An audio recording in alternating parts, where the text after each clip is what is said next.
Gakpo and the numbers behind Cody Gakpo, and why are Spurs looking to bring in Cody Gakpo? Is there more than meets the eye with Gakpo? Obviously, we know that he's got regular goals and assists, but why, are Liverpool so happy to see the back of him? Why are Spurs so desperate to get in? We've got some pie charts, some data, and some comparisons that we're going to be looking at. Yeah, so why are Tottenham reportedly willing to spend £70 million on Cody Gakpo, which is apparently a lot of fans are perplexed. They're confused. They're saying it's crazy. They're saying he's mid. They're saying this is a guy who doesn't improve us. We need to be looking at better. And I get all those arguments, but if we're looking at the numbers, you're looking at, if you drill into kind of the underlying data, not just goals and assists, but what he brings to the team, I think you can start to see a picture on why Cody Gakpo is one of the players we are looking at. So if you look at, this is kind of Cody Gakpo, this is a pie chart or a pizza chart, whatever you want to call it, of his underlying metrics. This is from like 2 years ago for Cody Gakpo, so the 23-24 season. So you bring it up. What you can see is what he performs very high at in the green there is expected goals, touches in the box. Those are things that he performs extremely strong at. His dribble success rate, when he does choose to take on his man, very high. What you can see there in the orange, he was actually one of the better defensive forwards in that season. So he has it in him to perform with defensive actions, pressures. That was under Jurgen Klopp, obviously. That was obviously really good. Where he was maybe not as good at was his assists were good, but his key passes weren't so great, and his kind of creation metrics weren't particularly good. You go to the next season. This was the first season under Slot. As you can see, not as good defensively, but what's he really still strong at? Goals, XG, touches in the box. He gets in the box. He gets chances, and more often than not, he puts himself in goal-scoring positions and he shoots. Again, quite high dribble success rate, so when he does decide to dribble, he's usually good. Chance creation, not so great, again. So pretty consistent through line. The only difference here is defensively not as good. And then you go to last season. This was his second season of the season. Everyone said he did awful under Slot. Yet again, what does he perform good at? Goals, non-penalty goals, touches in the box, one of the best. What's interesting here is he's even lower than before on defensively. So I wonder if this is why a lot of Liverpool fans start to get the hump with him, because clearly when you're looking at the data, his defensive actions drastically decreased from Klopp to when Slot has come in. But I think what we can learn, and again, the key passes and expected assists and stuff still fairly low. But I think it starts to build a picture of what you're getting with Gakpo. Someone who's good at kind of taking on his man when given the opportunity, and he gets in the box, he gets shots off, and he does get goals. And I think over the 3 seasons he's had at Liverpool, that's been a consistent trend. I think you can see in the data there. I think it's interesting because you look at him compared to the other Premier League players and the leading Premier League players. He's always up there in the top 5, top 6, top 7, whatever it be, with touches in the box. So he's always getting in dangerous areas. He knows how to sniff out those chances and sniff out dangerous moments. I think his finishing sometimes maybe can be a bit erratic at times, and maybe he's taking a bit too many shots, but I think he's always there. That's the thing. He is always there. So maybe his game needs a bit more, or his finishing needs a bit more refinement in that sense. But in terms of what you're saying about the defensive metrics, obviously Jurgen Klopp and Slot have 2 different styles of football. So I'm thinking that maybe that's something that maybe Klopp just demanded a lot more than an Arne Slot.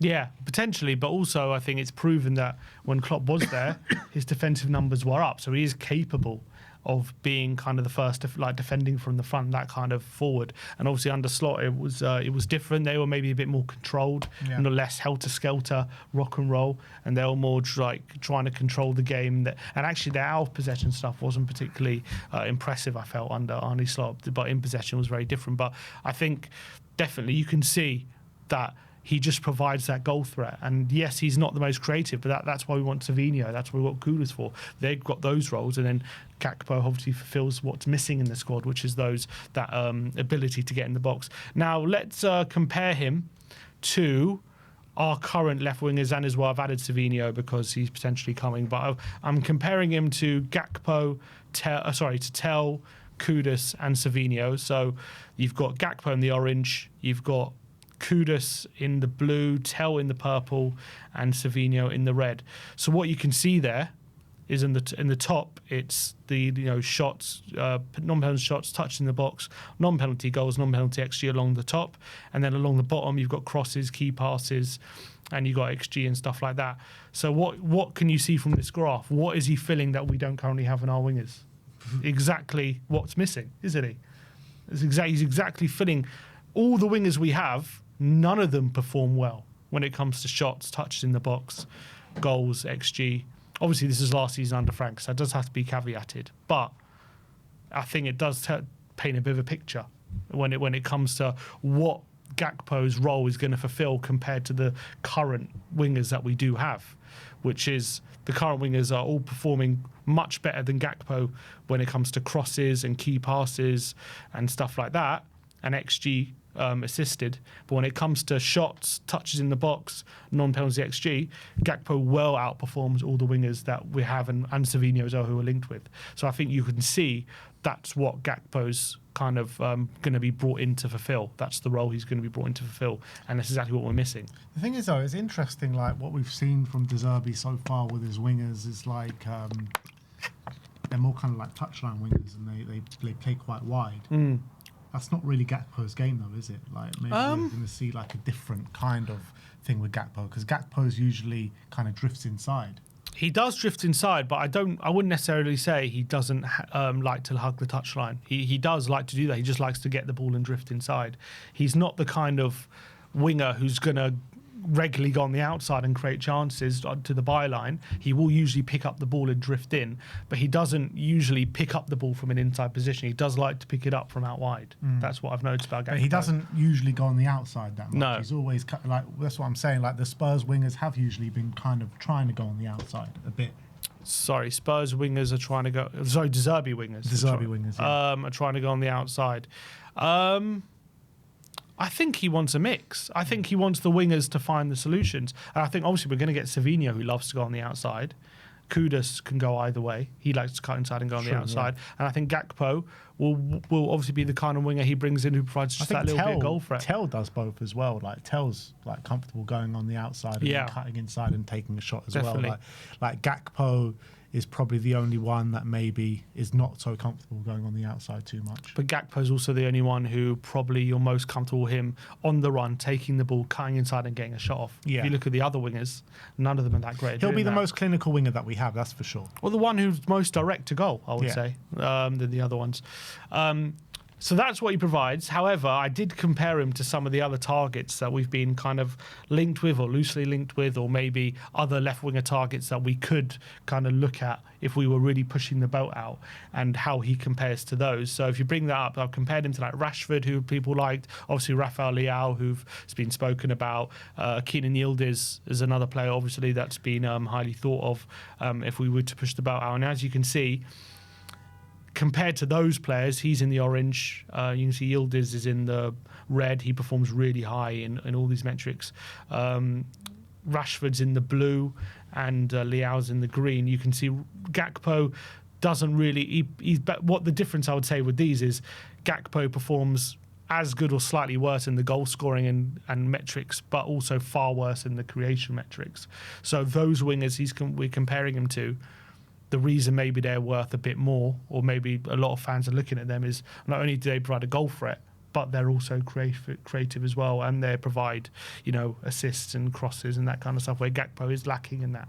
So that's something that maybe if you were to go in the direction, put a bit more money in, maybe not Leao because we've rejected him, but maybe with a Rashford or a Yildiz, you do get that little bit more quality. I think would be the what you would say there. Yeah, I mean, look, someone just said it in the comments there, which I was about to bring up. Like, that is what a lot of Liverpool fans say, that he's very wasteful, where you want players that can use the ball a bit better and a bit more effectively. And, Gakpo, he gets in great positions and he scores and he assists, but there are there other wingers out there that maybe are a little less frustrating to watch, that can use the ball a bit better and don't waste so much of the ball. Yeah, and the answer is yes, there are. But you have to, if it has to be a Yildiz, someone like that, you spend a lot of money on. Obviously, Rashford is one of those, according to the data. He's more creative and he's also better at goal scoring. So you could do that, but obviously right now is that a deal that's possible? Rafael Leao, the data actually suggests he's fairly similar to Gakpo, so he could be quite equally as frustrating in that sense, but he's definitely more creative. What's he like with his take-ons? Where's his take-ons metrics? So his dribbling success rate percentage is really good, but he also doesn't, he's not in the higher echelons of the amount he does. So he won't complete like 5 dribbles a game. He'll maybe like attempt 3 and complete 2 kind of player.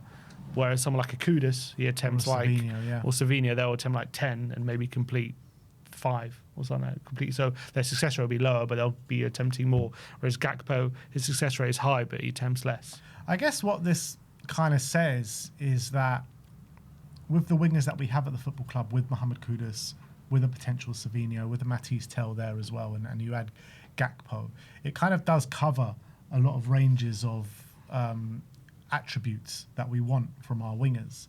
It's just about, for the money that we're spending on Gakpo, could we get better, or is this the best that we can get for that kind of money? Can we cover those kind of attributes with a different winger? That's the thing. I think for the money we're talking about, and I know people think it's a lot, and I'm not saying it's not a lot, but in this current market, 70 million, it doesn't get you what people think it does, unless you want to take a punt on a less proven player who maybe turns out to be better than Gakpo, which is not impossible. I think having someone like with Gakpo's proven track record, you're going to be spending that kind of money. And when we're talking about fulfilling the roles, you're right. There are players out there that, as we can see, who maybe do more than Gakpo, with their creation, more creative than Gakpo, maybe less wasteful.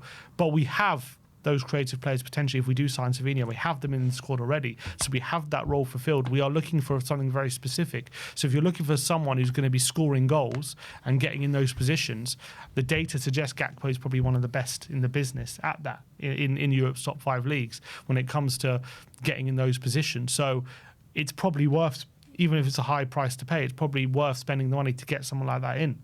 Obviously we could spend that little bit more and maybe get the full package. But we don't necessarily need more players who are going to create, because we have those. Yeah.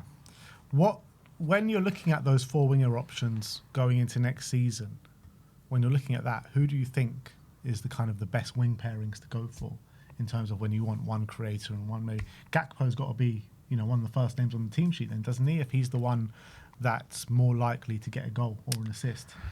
It's an interesting one. It kind of all depends on what's going on with Maddison, what's going on with our striker situation. But I would say, let's say Maddison's there. Let's just say, for example, Maddison's there.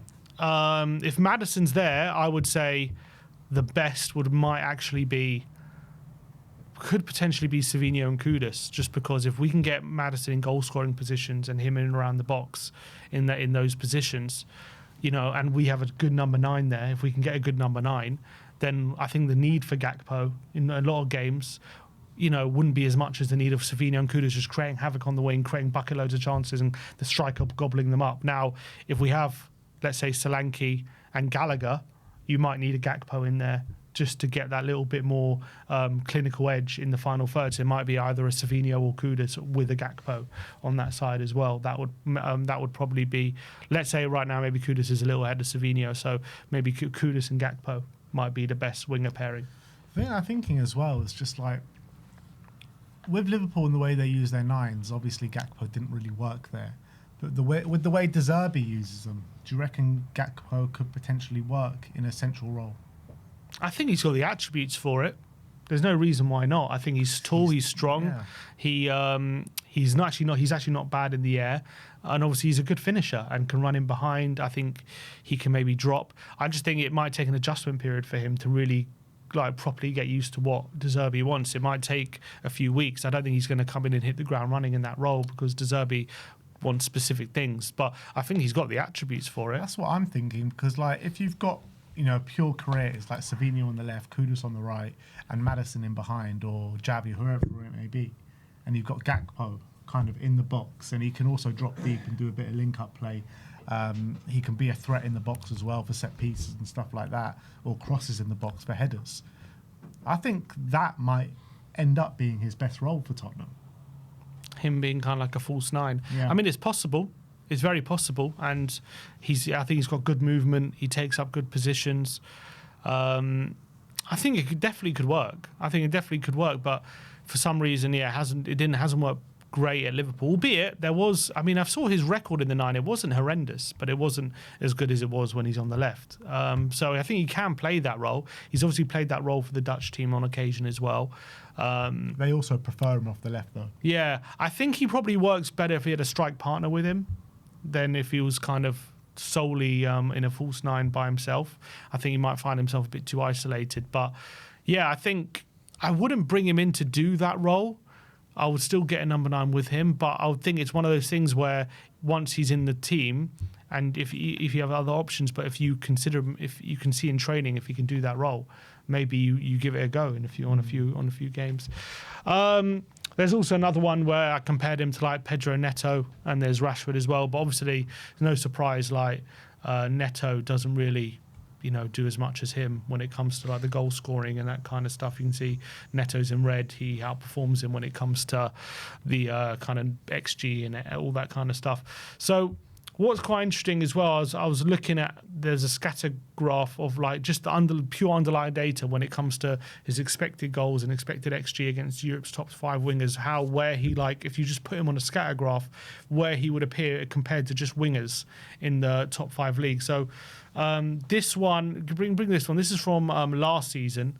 So you can see, Kudus is there just for comparison, but the non-penalty expected goals is on the left. On the bottom, along the bottom, it's the XG, and you can see he's top right. So he performs quite well. He's when it comes to just the underlying data, how many goals he's expected to get at the positions, how many assists he's expected with the chances he lays on.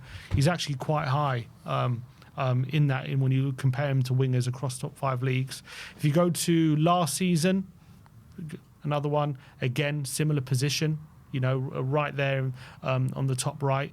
And then I think this is from 3 seasons ago. No, sorry, this one's from last season. So apologies. The one before is from 2 seasons ago. This is from last season. Again, Rashford at Barca.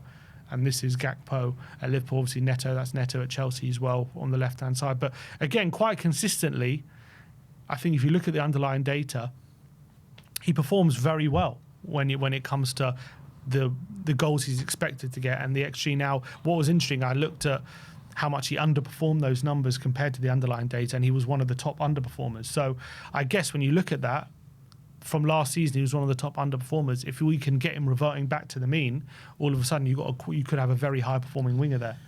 Yeah, I mean, my kind of takeaway from all this and Gakpo, obviously there's been a lot of people, a lot of negative comments about Gakpo. I think it's pretty much split about positivity and negativity towards Cody Gakpo. But the kind of way I feel about it is that I feel he'll come in with fans not really sure about what he's going to bring to the team. But I think he could end up being a really effective player for Tottenham Hotspur. I really do. And I think he'll get a lot of people on side, and I think he'll probably be our highest scoring winger by some way. So I think he'll come in and he'll surprise a lot of people. I also find it funny, like, compared to the wingers we've had over the last few years, like someone like Gakpo is so much better than what we've had in a while. So I do find it interesting, people turning their nose up at Gakpo and like saying he's not good enough, he's mid, he's average, he's this, he's that. When I think quality-wise, like, he's much better than a lot of the wingers we've had in recent years, especially in the squad. He's already been part of teams that have been successful and won leagues. So you like the question, is he good enough for this? He's good enough for that. He is good enough because he's proven he can be part of these teams who have achieved lots of things. He comes in with a proven track record. The underlying data suggests he comes in and fulfills the aspects of our attack that we just don't have right now in the winger areas. He starts for the national team. He can be a big game player as well in big tournaments. So he showed he cannot be overruled by the big occasion. Like, I think there's so much more upside than there is downside. And I think we're talking about 70 million. Yes, it's a heavy price to pay, but I think what you're getting with it is worth the money. And if we want to move on in a couple of years, then we have that discussion. But right now, I think he can fulfill a role that we need. It's a weird one, isn't it? Because like before Gakpo went to Liverpool, I think if we would have signed Gakpo, it would have been met with a lot more positivity for some, because he comes off the back of PSV scoring crazy amounts of goals. But now off the back of Liverpool, he hasn't scored as many goals as he scored in PSV. You've got to take the Dutch tax into it. But then you're also looking at, he's had 3 seasons or 4, however many it's been, of being Prem proven and proven that he can do it in the Premier League and scoring and assisting a decent amount in a very good football team. So I feel like there should probably be more positivity about Gakpo now than when he was actually in the Dutch league, because he's actually more proven now. Mm-hmm. I agree. And I understand this is off the back of Gakpo not having his best season at Liverpool last season. And recency bias always plays. You know, you're only as good as your last season. That's what everyone says, or your last game, even some people say. And I understand that that's very much at the forefront of people's psyche, and Liverpool fans as well right now. He's come back off a frustrating season. They're happy to let him go. And so if we're picking up a player, you know, off a club where their fans are like happy to get rid and happy to sell, that obviously doesn't give the impression we're getting this top class player or players people should be excited about. But I do think we should be excited about him personally. I think he's a good player, good attributes. He's going to score goals. I think he's going to excite fans. Yes, he's going to frustrate us at times, but I think he's going to provide a lot of good moments for us. And hey, who hasn't frustrated us at times in Exactly. recent years? You know what Exactly. I mean? He'll be more effective than anyone that we've had since Sonny. I mean, I know Sonny's only not been here for 1 season, but Sonny was literally 1 in a million. You're never getting another Sonny, you're never getting another Harry Kane. So it's all about how you can bring those goals to the team in different ways. And I think Cody Gakpo can do that. Obviously, look, he's never going to hit the numbers that Sonny hit for us on a consistent basis. But if we spread it around a lot more, and, you know, like you keep mentioning, if you get 10 here, 5 there, Exactly. 3 there, Cody Gakpo can definitely contribute to that, and probably more than most of the players in our squad. So, I'm quite positive. Let's hope that we can get it over the line. Now that, you know, Spence could be going to Liverpool, I think there's even more chance that Cody Gakpo could be coming to Tottenham Hotspur. But let us know your thoughts in the comment section below. Judging by all this data, all the metrics, are you more positive about Cody Gakpo joining Spurs? Do you want him to join Spurs? Do let us know in the comment section below. But